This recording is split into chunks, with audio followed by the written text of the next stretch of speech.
जय हिंद साथियों, मैं क्या नाम आपका अपने YouTube channel exam info live पर एक बार फिर स्वागत करता हूँ। साथियों के जैसे जिस प्रकार से हमारे यूट्यूब पर इसकी जो वैकेंसी आई है उसमें जो मेन रोल है, जैसे हमारे जीएस, अगर हम जीएस की बात करें तो जीएस के अंदर हमारे 38 क्वेश्चन है। 38 क्वेश्चन है जीएस के अंदर, और जीएस के अंदर जो 38 क्वेश्चन है उसमें से जो पुराने पेपर हुए उसमें 7 से 9 क्वेश्चन के बीच में, यानी किसी शिफ्ट में हमको 7 क्वेश्चन देखने के लिए मिले, किसी में 9 क्वेश्चन। तो जो 2018 में जो पेपर हुआ था और जो 2018 वाले दोनों पेपर थे, तो उनमें एक जो पेपर आपका जून में हुआ था, जो 19 वाली भर्ती है जिसमें हम भर्ती हुए थे, और एक जो दूसरी हमारे पास जो वैकेंसी आई थी वो उसको आपका जनवरी में और दिसंबर में जाके जनवरी में पेपर हुआ था।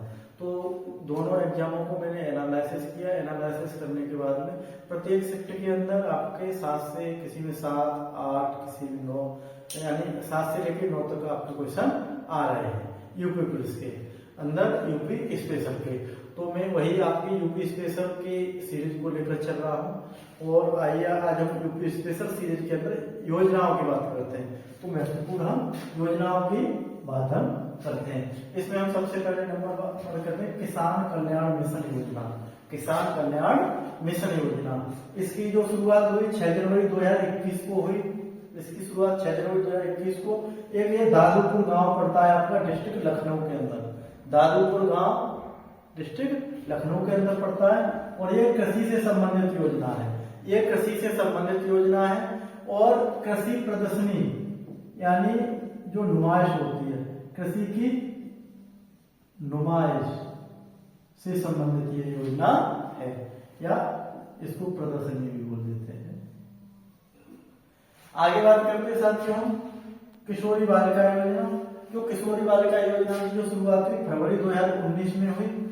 जो किशोरी बालिका योजना है, वैसे तो अमूमन आपका 13 से 16 साल की जो लड़कियां होती हैं उनको हम किशोरी मानते हैं, लेकिन इस योजना के अंतर्गत आपका 11 से 14 वर्ष, यानी जो किशोरियों की जो एज को निर्धारित किया गया है वो 11 से 14 वर्ष के लिए किया गया है। इसमें किशोरियों को पोषाहार दिया जाता है, यानी 1 साल के अंदर 1 साल के लिए पोषाहार देंगे, और 1 साल में आप कितने दिन के लिए 300 दिन के लिए पोषाहार दिया जाएगा, जिससे जो कुपोषण की शिकायत जो बच्चियां हो रही है वो आपकी ना हो।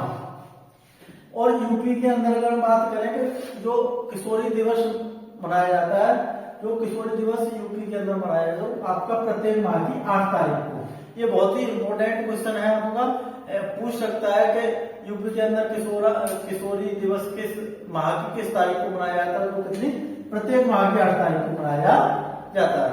आगे बात करते हैं हम विश्वकर्मा श्रम सम्मान योजना। विश्वकर्मा श्रम सम्मान योजना, इसकी जो शुरुआत है आपकी 24 जनवरी 2019 को हुई। 24 जनवरी 2019 को इसकी शुरुआत हुई। इसकी शुरुआत हुई आपके लखनऊ के शिल्पग्राम से। लखनऊ के शिल्पग्राम से हुई, और इसमें हस्तशिल्प यानी जो हाथ से शिल्पकारी करते हैं, जैसे बुनकर हो गए और लघु उद्यमी जो है ना छोटे मोटे अपने रोजगार लेके चलते हैं, तो उनमें उनकी क्या की जाएगी, आपकी आर्थिक सहायता की जाएगी। तो इसमें ये आया कि हस्तशिल्प एक शब्द आया है, तो हस्तशिल्प जैसे कालीन बनाई जाती है, क्या बनाई जाती है आपकी कालीन। और ये क्वेश्चन आया था कि कालीन यूपी के अंदर कहाँ की प्रसिद्ध है आपकी, तो इसका आंसर आपका क्या होगा, भदोही। कालीन कहाँ की प्रसिद्ध है, भदोही, जो आपके बुनकर लोग बनाते हैं। आगे बात करते हैं मुख्यमंत्री समग्र ग्राम विकास योजना।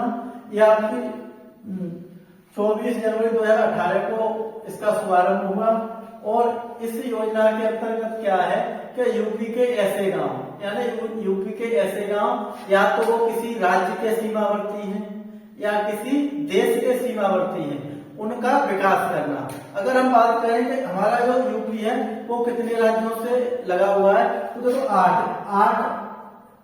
है। 8 को आप लिख सकते हो 7 + 1, यानी 7 राज्यों, एक हमारा केंद्र शासित प्रदेश किससे, दिल्ली से लगा हुआ है। उसके बाद एक देश से लगा हुआ है, और उस देश का क्या नाम है आपका, नेपाल नाम है। आगे हम अपनी सीरीज में इसको विस्तार से लेके चलेंगे। तो इस योजना के अंतर्गत क्या है कि जितने भी 7 प्रदेशों से जो गांव केंद्र शासित प्रदेश जो दिल्ली है उससे लगा हुआ है, जो भी गांव होगा उनका विकास होगा। और जो एक देश हमारे यहाँ से नेपाल से लगा हुआ है, नेपाल जो लखीमपुर खीरी बॉर्डर उसका पड़ता है, उससे जो गांव लगे हुए हैं उसका भी विकास होगा। आगे बात करते हैं मिशन शक्ति। इसकी शुरुआत 2020 में हुई, काफी इंपोर्टेंट योजना है ये, मान के चलिए आने की प्रबल संभावना है इसकी, आएगी 2020 में हुई, इस पर काफी ध्यान है। इसका जो मंत्रालय है, केंद्रीय मंत्रालय की बात करें तो महिला एवं विकास मंत्रालय से इसका मंत्रालय है। इसमें इसके अंदर इसका जो उद्देश्य है वो क्या है, प्रदेश की महिलाओं और बेटियों को आत्मनिर्भर बनाना एवं सुरक्षित बनाने के लिए इसको आरंभ किया गया, यानी महिलाओं को और बेटियों को सुरक्षा प्रदान करना। अगर हम बात करें कि इसकी हेल्पलाइन नंबर का जो इसका नंबर है वो हमारा हेल्पलाइन नंबर है 1090, इसको वीमेन पावर हेल्पलाइन नंबर भी बोलते हैं। आगे देखो पिछली परीक्षाओं में, कई परीक्षाओं में आपको हेल्पलाइन नंबरों के ऊपर क्वेश्चन आए तो हम उनको भी लेकर चलते हैं। जैसे आपका 1076, जो 1076 है ये हमारा माननीय मुख्यमंत्री जी की हेल्पलाइन नंबर का नंबर है। अगर इस नंबर पर हम कॉल करते हैं तो वो सीधा हमारा मुख्यमंत्री पोर्टल पर हमारी शिकायत दर्ज होती है। आगे बात करते हैं 1098, तो ये चाइल्ड हेल्पलाइन नंबर है, यानी बच्चों के लिए है। आगे 102, ये स्वास्थ्य सेवा हेल्पलाइन नंबर है, यानी जो स्वास्थ्य सेवा है वो हेल्पलाइन नंबर है। आगे 1930 1930, ये साइबर अपराध हेल्पलाइन नंबर है, यानी कोई देखो साइबर फ्रॉड ही है आजकल के समय में, जैसे फोन पे होगा, पेटीएम हो गया या आपका गूगल पे हो गया, उसमें अगर हमारे खिलाफ जो हमारे विरुद्ध साइबर क्राइम होते हैं उनके लिए जो हमारा हेल्पलाइन नंबर होगा वो क्या होगा 1930। आगे बात करते हैं 181, आपका महिला हेल्पलाइन नंबर है। 181 क्या है आपका महिला हेल्पलाइन नंबर है। इसी के अंदर हम बात करते हैं योजना नंबर 6 की। योजना नंबर 6 है उसे हमारी निःशुल्क विद्युत कनेक्शन योजना, निःशुल्क विद्युत कनेक्शन योजना। इस योजना के तहत क्या है आपका, ये 30 जून 2017 को शुरू हुई, और ये जो शहरी यानी शहर के अंदर जो बीपीएल कार्ड धारक होते हैं वो और अन्य गरीब व्यक्तियों के लिए क्या होगा कि इसके अंदर क्या होगा निःशुल्क कनेक्शन दिया जाएगा। गवर्नमेंट क्या करेगी, इसके अंदर निःशुल्क उसको विद्युत कनेक्शन देगी। साथ ही साथ इसके अंदर को एक ऐप और बनाया गया, इसका नाम है ई निवारण ऐप। ई निवारण ऐप, यदि उस कैंडिडेट को कोई या आपके बिल से संबंधित बिल पे करना है उससे संबंधित हो, या उसकी मीटर की जो रीडिंग है उससे संबंधित कोई समस्या आती है तो वो किसी पर ई निवारण ऐप पर शिकायत कर सकता है। आगे बात करते हैं हम मुखबिर योजना। ये देखो आपके लिए बहुत ही महत्वपूर्ण योजना है, ये योजना आपके लिए बहुत ही महत्वपूर्ण योजना है, क्यों इस चीज की आपको जरूरत पड़ने वाली है। क्यों पूरी जितनी भी वैकेंसियां वो किसकी, सिविल पुलिस की है, और सिविल पुलिस बिना मुखबिर के चल नहीं सकती। आइए, ये आपकी शुरुआत हुई 20 जून 2017 को, 20 जून 2017 को इसकी शुरुआत हुई, और इस योजना के तहत कन्या भ्रूण हत्या से संबंधित है।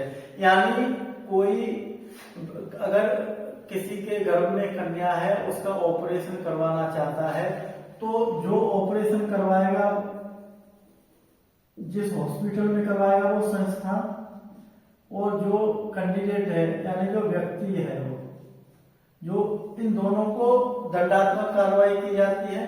साथ ही साथ जो इस चीज की सूचना देगा, और सूचना कौन देगा, मुखबिर।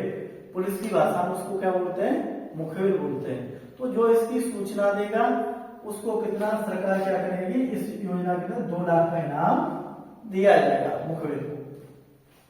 आगे देखो, ये जो एक जिला एक उत्पाद, 1 डिस्ट्रिक्ट 1 प्रोडक्ट योजना, ये आपके पिछले पेपर में भी आई थी, पिछले पेपर में भी आई थी। इसकी शुरुआत हुई 24 जनवरी 2018 को इसकी शुरुआत हुई। ये आपका सूक्ष्म, मध्यम और लघु, यानी जो छोटे किसान हैं या मीडियम में या लघु उद्योगों का प्रचार प्रसार करने के लिए यानी इनका प्रचार प्रसार करने के लिए, जैसे नेशनल लेवल पर, इंटरनेशनल लेवल पर वो पूरी तरह से क्या हो जाए, विख्यात हो जाए। जैसे जिस प्रकार से आपका अलीगढ़ की बात करें हम, अलीगढ़ में आपके क्या क्या विख्यात है, ताले, तो विदेशों से भी ऑर्डर हमारे ताले के लिए अलीगढ़ आते हैं। मुरादाबाद में आपका क्या है, मुरादाबाद में आपकी पीतल। कानपुर आपका किसके लिए विख्यात है, कानपुर आपका चमड़ा उद्योग के लिए। तो ये वन डिस्ट्रिक्ट वन प्रोडक्ट, यानी जिससे प्रत्येक जिले का एक प्रोडक्ट बने जो नेशनल और इंटरनेशनल लेवल पर विख्यात हो, जिससे वहां के लोगों को रोजगार मिले। इस चीज के लिए काफी इम्पोर्टेंट है। इसी की तर्ज पर तो एक और योजना चली है, वो आपका एक जिला एक खेल, यानी वन डिस्ट्रिक्ट वन स्पोर्ट, यानी एक जिला में एक खेल। इसमें इसकी शुरुआत हुई दिसंबर 2022 में हुई। इसमें खिलाड़ियों के अंदर जो खेल भावना उसको जागृत करने के लिए इस योजना का अनावरण किया गया। आगे बात करते हैं मुख्यमंत्री बुनकर सौर ऊर्जा योजना। मुख्यमंत्री बुनकर सौर ऊर्जा योजना ये काफी इंपोर्टेंट है। ये आपकी 25 नवंबर 2022 को इसकी शुरुआत हुई। इस योजना के तहत क्या है कि जो बुनकर लोग हैं, यानी जो बुनकर समाज के लोग हैं, उनको इस योजना के तहत अगर वो कोई अपना सोलर प्लांट लगाना चाहते हैं, कोई अपना सोलर प्लांट लगाना चाहते हैं, तो उस पर 50% सब्सिडी कौन देगी, यूपी सरकार देगी। अगर उसमें से भी अगर कोई एससी या एसटी समाज का है तो उसको कितनी सब्सिडी मिलेगी, 70% सब्सिडी मिलेगी। इसका मतलब है अगर आपका प्लांट आपका 10 लाख रुपए का लगता है तो 5 लाख उसमें कौन देगी, गवर्नमेंट देगी। अगर यही कैंडिडेट आपका कौन है, एससी या एसटी से संबंधित है, तो उसमें 7 लाख आपको कौन देगी, गवर्नमेंट देगी। तो प्यारे साथियों, ये हम अभी आपको 10 योजनाएं लेके आए हैं। ऐसी तो अगली नेक्स्ट वीडियो में के अंदर हम योजनाएं लेके आएंगे। 2 या 3 वीडियो में अपनी योजनाएं पूरी तरह से फिनिश कर देंगे और इन योजनाओं में से 1 या 2 क्वेश्चन आपको देखने के लिए मिलेगा। आगे हम इसी तरह पर हम यूपी स्पेशल लेके चलेंगे। तो जो मेरा अपना मेन टारगेट है वो ये है कि आपको 7 से जो 8 या 9 नंबर आते हैं उसमें से आपका यूपी स्पेशल का एक भी क्वेश्चन बाहर निकल के नहीं जाना चाहिए। जय हिंद, जय भारत।